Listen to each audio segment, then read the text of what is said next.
وہ شراب کی حالت میں جو بولتا ہے تو یہ اس سے ہی پتہ چلتا ہے نا کہ اس کے اندر ایمان نہیں ہے.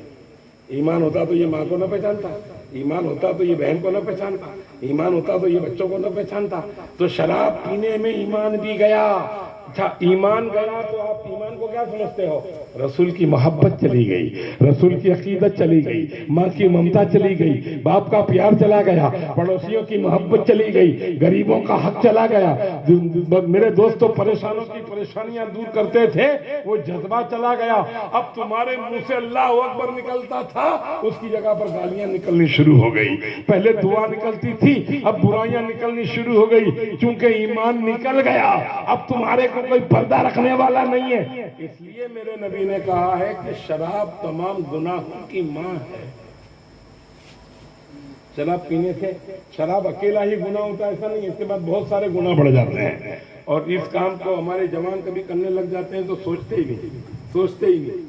پھر بولے محرم کے مہینے میں نہیں پیتے تو باقی مہینوں میں مسلمان نہیں رہتے. تمام دن تو اللہ کے ہیں, تمام وقت تو اللہ کا ہے. لہذا اس بہوروپی کی طرح مسلمان مت رہو. مسلمان ایسے رہو کہ جیسے اللہ کے رسول نے فرمایا ہے, جیسے میرے نبی نے کہا ہے. آپ نے تو تاجیہ میں بھی جوان, آپ نے تو بدھو کام کری ہے. میں کہتا ہوں تیری عظمت کو کیا ہو گیا, تیری بلندی کو کیا ہو گیا, تیری عقل پر کیا پتھرے پڑ گئے. بدھو کام کرنے کے لیے اللہ نے تجھے یہاں بھیجا ہے. یہاں سب کام ہے, یہ دنیا ہے دنیا. جنت میں سب کام نہیں ہوں گے, جہنم میں سب کام نہیں ہوں گے. جنت میں برے کام نہیں ہوں گے اور جہنم میں اچھے کام نہیں ہوں گے. جنت میں پریشانی نہیں ہوگی, جنت میں راحت نہیں ہوگی. جہنم میں ایک ہی کام ہے, جنت میں راحت ہی راحت ایک ہی کام ہے. اور دنیا میں جنت کا بھی کام ہے اور جہنم کا بھی کام ہے. یہاں دو کام ہے, اور ان دونوں کاموں سے اگر جہنم سے بچنا ہے تو برائی چھوڑ دو, اور جنت میں جانا ہے تو نیکی کرنا شروع کر دو. جنت میں جانا ہے تو نیکی کرنا شروع کر دو, ورنہ 50 سال ہوتے دیر تھوڑی لگے گی. یہ عنایت 60 برس کا ہو گیا. اب اس کو دھیرے دھیرے پتہ لگتا ہے کہ عمر ہوتی ہے, ابھی اور پتہ چلے گا, اس کو ابھی اور چلے گا. پتہ تو چلتا, 60 سال کی عمر ہو جانے کے بعد پتہ نہ چلے یہ نہیں ہوتا, پتہ چلتا ہے. اور پتہ جب چلتا ہے اور کسی کے لیے بھلائی کی ہے تو دلوں میں خوشی ہوتی ہے. اور بڑھاپے میں خوشی آوے وہ بہت اچھی بات ہے. بڑھاپے میں انسان خوش رہے, ٹینشن نہ آوے. بڑھاپے میں انسان اطمینان رکھے, پریشانی نہ ہو.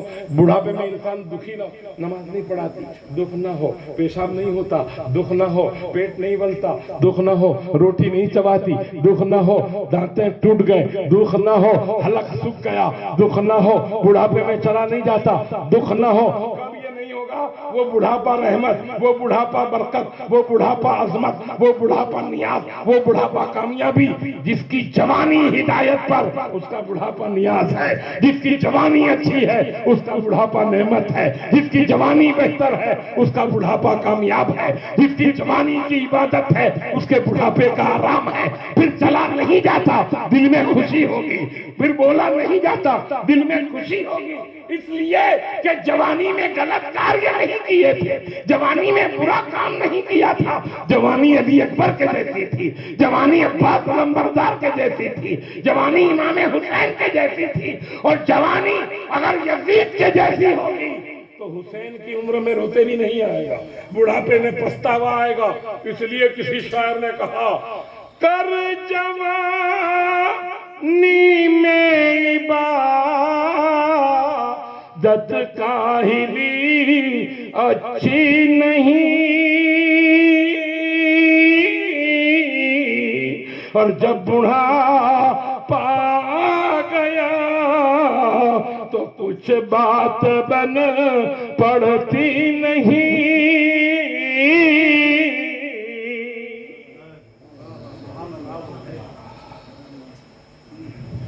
لوگوں کو لوٹنے کا مزہ جوانی میں آتا ہے, لوگوں کو مارنے کا مزہ کب آتا ہے بولو؟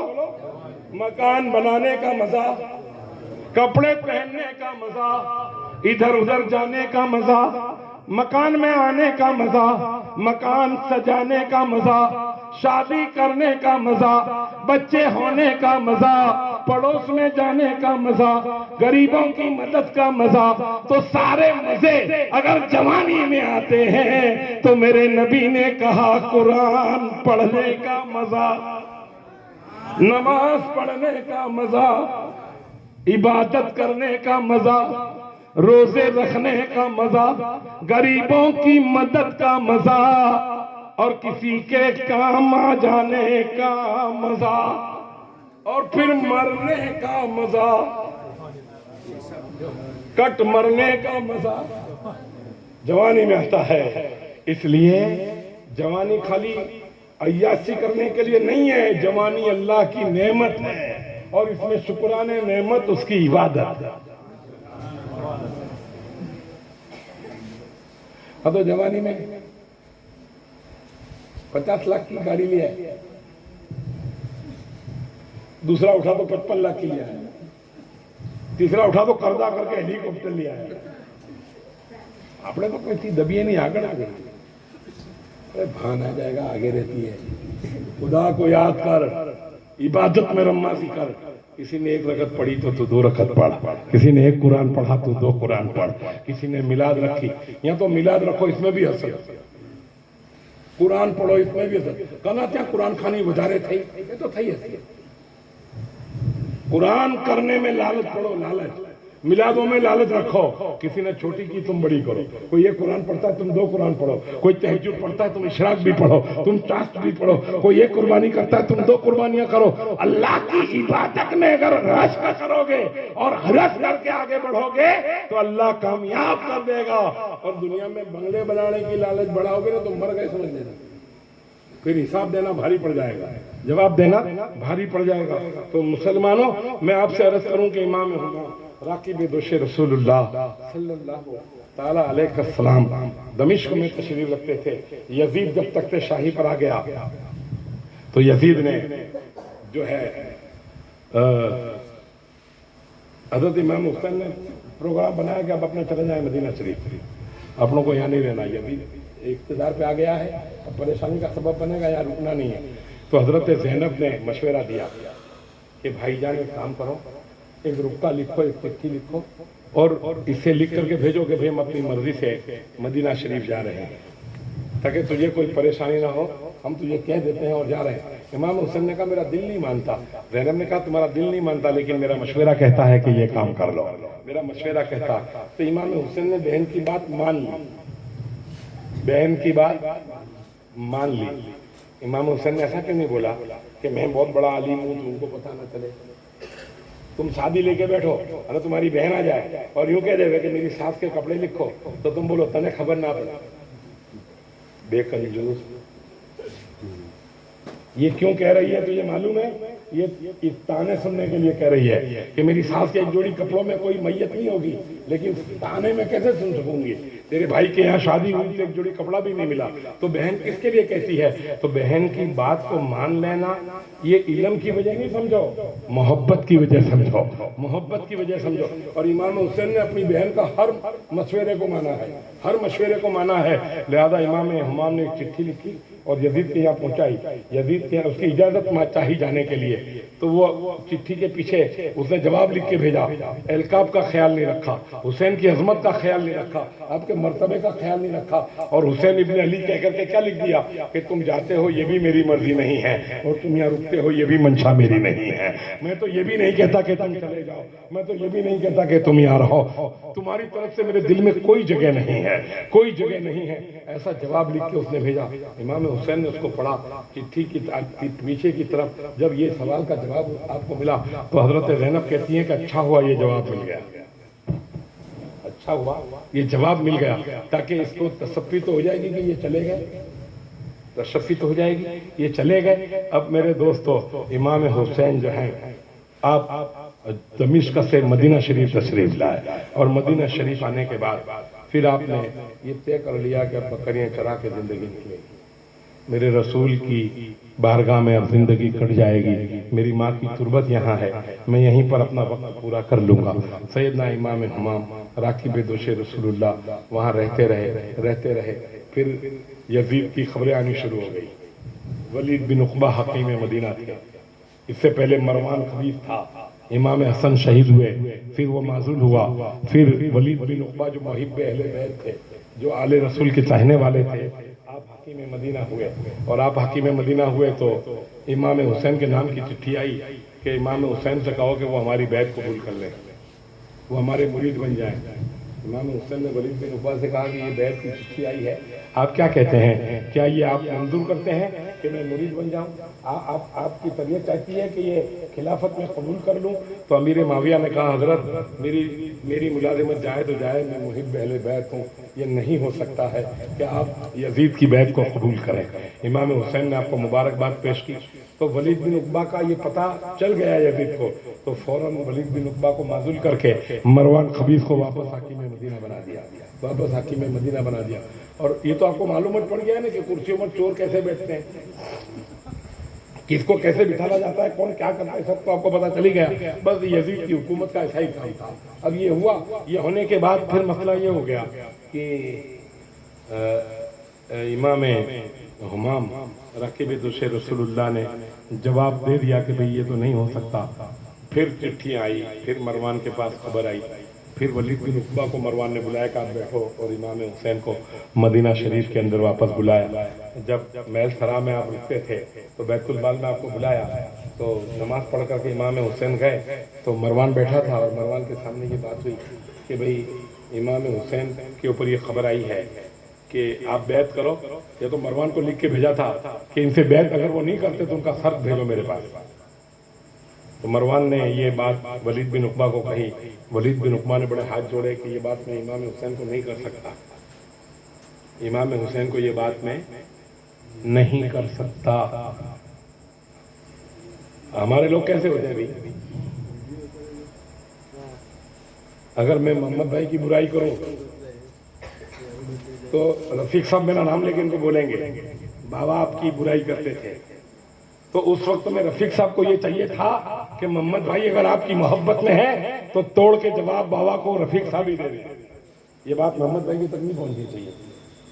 تو ولید بن عقبہ نے کہا کہ یہ نہیں ہو سکتا، تو مروان خبیث نے کیا کہا کہ ولید اچھا موقع ہے کہ ہاتھا پائی کر لو، سر اتار لو۔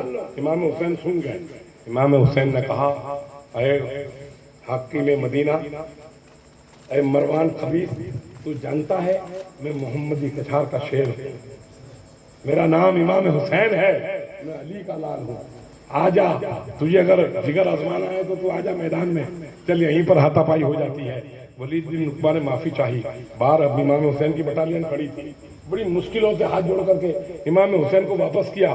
امام حسین گھر گئے اور پھر واپس یہ فتنہ خوریاں چالو ہی رہی۔ اب چالو فتنہ خوریوں میں امام حسین نے یہ طے کر لیا کہ اب مدینہ نہیں رہنا ہے۔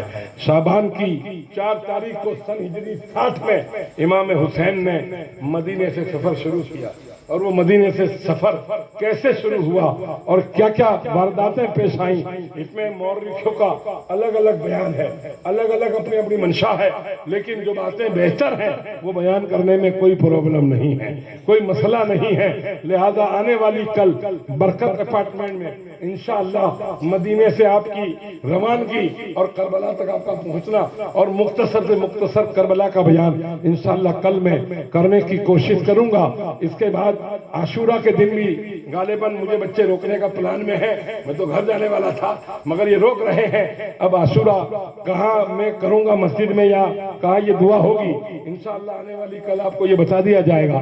بہرحال تو عاشورہ کے بعد پھر میری روانگی ہونے کا میرا پکا ارادہ ہے کہ میں اپنے گھر کی طرف چلوں گا۔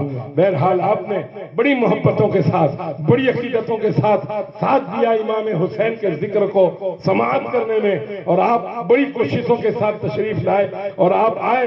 آپ کا آنا مبارک، آپ کا بیٹھنا مبارک، آپ کی محبت کو اللہ زندہ باد رکھے، اور میری یہ دعا ہے کہ امام حسین کے صدقے میں اللہ تمام آپ کی پریشانیوں سے آپ کو نجات عطا فرمائے۔ اور میرا مسلمان روزی کے چکر میں پریشان حال ہے، ہماری روزی کو اللہ برقرار رکھے، حسین کے صدقے میں بے تحاشا مسلمانوں کو کوئی غلط کاریہ نہ کر کے روزی میں برکتیں عطا فرمائے، اور میرا ہندوستان کسی کی نظر اس پر نہ لگے، میرا گجرات کسی کی نظر اس پہ نہ لگے، یہاں ہندو مسلم بھائی چارے کے ساتھ رہتے ہیں، آنے والی کل ہم نہیں دیکھتے، ہم نے اپنا پچھلا زمانہ دیکھا ہے، 25 سال پہلے گجرات کیا تھا، 10 سال پہلے گجرات کیا تھا، 50 سال پہلے گجرات کیا تھا، 50 سال پہلے ہندوستان کیا تھا، ہم یہی ہندوستان چاہتے ہیں، ہمیں اسی ہندوستان کی ضرورت ہے، ہمیں یہی بھائی چارگی کی ضرورت ہے کہ ہمارے یہاں دھوتی بھی ہو، ہمارے یہاں ٹیلا بھی ہو، ہمارے یہاں چوٹی بھی ہو، ہمارے یہاں ٹوپی بھی ہو، ہمارے یہاں جھبا بھی ہو، ہم جب میدان میں ہوں تو سب ایک ساتھ ہوں، اور اپنی مسجد میں جاؤں تو اپنے عقیدے کے ساتھ۔ اللہ اس طریقے سے ہمیں جینے کی توفیق رفیق عطا فرمائے، اور اللہ تبارک و تعالی جن بچوں نے جس کوششوں کے ساتھ خالق نے، یاسین نے، سمیر نے، اس کے علاوہ حسینی کمیٹی کے 15-20 بچے ہیں، یہ سب بھی اس کوشش میں لگے ہوئے ہیں، اللہ انہیں لگائے رکھے، اور خلیفہ محمد حسین نے، مولانا عثمان صاحب نے، مولانا مبارک صاحب نے سسٹم کے اعتبار سے بہت ہی اچھا کام کیا ہے، مولانا رفیق صاحب بھی آئے ہیں، لہذا جتنے حضراتوں نے ہمیں ساتھ دے کر کے اس جشن کو کامیاب بنایا ہے، اور اس جشن کو دام درہم سخن جس نے حصہ لیا ہے، اور اس جشن کے منانے میں آپ کسی ایک پر کوئی چیز کو ڈالنے کی کوشش نہ کریں، آپ کی حیثیت کے مطابق آپ کام کریں، آپ مدد کریں، اگر آپ پیسہ خرچ کر سکتے ہیں تو آپ کی دعوت کی ضرورت نہیں ہے، آپ کو کہنے کی ضرورت نہیں ہے، آپ آ کر کے کہو نیاز میری طرف سے ہوگی، آپ آ کے کہو اسٹیج میری طرف سے ہوگا، آپ آ کے کہو سسٹم میری طرف سے ہوگی، آپ آ کر کے کہو منڈپ میری طرف سے ہوگا، آپ آ کے کہو کرسیاں میری طرف سے ہوں گی، اور آپ سب مل کے کہو کہ ہم سب ملیں گے تو جشن امام حسین ہوگا۔ ایسا اگر ہم کریں گے تو پھر یہ جشن جشن ہوگا، اور قیامت کے دن بھی سرکار کی نگاہ کرم میں یہ سب ہوں گے، لہذا کسی ایک کے ذمے یہ تو یہ کرتے، یہ تو یہ کرتے، یہ تو یہ کرے چھے، کب تک ایسا دماغ رکھو گے، کب تک ایسی زندگی گزارو گے؟ کتنے بڑوے آئے اور چلے گئے، کتنی تمہاری پیڑیاں آئیں اور چلی گئیں، اور یہ پیڑیاں بھی چلی جائیں گی، تو آنے والی پیڑیوں کو آپ کیا سبق دو گے؟ آنے والی نسلوں کو آپ کیا سبق دو گے؟ یوں تو کہتے ہو کہ بدا ملینے رہو، بدا حلینے رہو، اور کوئی کام آتا ہے تو ایک پہ ڈال دیتے ہیں، اینے کریو چھے تو یہ جانے، یہ کرے چھے اینو نام تائے چھے، ارے نام چھوڑو، یہ حسین کا نام ہے، یہ حسن کا نام ہے، یہ کربلا کا نام ہے، آپ تعزیے میں آتے ہو، محبت رسول کو پیش کرو۔ بوریے کا تعزیہ تعزیہ ہے، اور گوروے کا تعزیہ تعزیہ نہیں، ایسا کوئی کہہ سکتا ہے؟ چھوٹے بچے منت کے تعزیہ بناتے ہیں، اس کو بھی لوگ تعزیہ کہتے ہیں، یہ میرے دوست فکس تعزیہ بنا دیا گیا ہے، اس کو بھی لوگ تعزیہ کہتے ہیں، چھوٹا ہو یا بڑا ہو سب تعزیہ ہوتے ہیں۔ تو امت محمد رسول اللہ میں جتنے حسینی ہیں وہ پیسہ خرچ کریں تو بھی حسینی ہے، نہ خرچ کریں تو بھی حسینی ہے، نیاز کھائیں تو بھی حسینی ہے، نیاز کھلائیں تو بھی حسینی ہے، بس یہ بات ہے کہ ایک تسبیح کے دانوں کی طرح رہو تاکہ حسین کی نظر میں رہو۔ ہم یزید نہیں ہیں کہ الگ ہو جائیں، ہم حسینی ہیں، ہم تو سب کو ساتھ لے کر چلیں گے۔ اللہ تبارک و تعالی ہم سب کو نیک راستے پر چلنے کی توفیق رفیق عطا فرمائے، اور جن بیٹیوں نے، جن ماؤں نے، جن بچوں نے، جن بزرگوں نے، جس نوجوانوں نے میرا استقبال کیا ہے، میرے ساتھ محبت کا دم بھرا ہے، اللہ اس کا بدلہ آپ کو عطا فرمائے۔ محمد الرسول اللہ کے صدقے میں مولا تمہیں مالا مال کرے، اور گوروا کے اندر حسینی چوک میں یہ اوسر میرے لیے اور آپ کے لیے مبارکباد کا اوسر ہے، یہ جلسے کو مولا قبول فرمائے۔ پھر اللہ نے زندگی اگر باقی رکھی اور آپ نے یاد کیا تو بندہ حاضر ہے، پہلے گوروا تھا، آج بھی پہلے گوروا ہے، راحت میں بھی پہلے گوروا تھا، مصیبت میں بھی گوروا ہے، تو صبر میں بھی گوروا ہے، تو پھر ہر حال میں گوروا ہے ہی ہے۔ اب گوروے کا کوئی بچہ مجھے آواز دے میں تتپر ہو کر میری یہ کوشش ہے کہ میں اس کا کام کرنے کے لیے پہنچ جاؤں. خوب کی سیر چمن گل چنے شاد رہے, باغباں جاتا ہوں میں گلشن تیرا آباد رہے. میرا طریق امیری نہیں فقیری ہے, میرا طریق امیری نہیں فقیری ہے. خودی نہ بیچ غریبوں میں نام پیدا کر. وآخر دعوانا ان الحمدللہ رب العالمین. اب کھڑے ہو جائیے اور صلاۃ و سلام.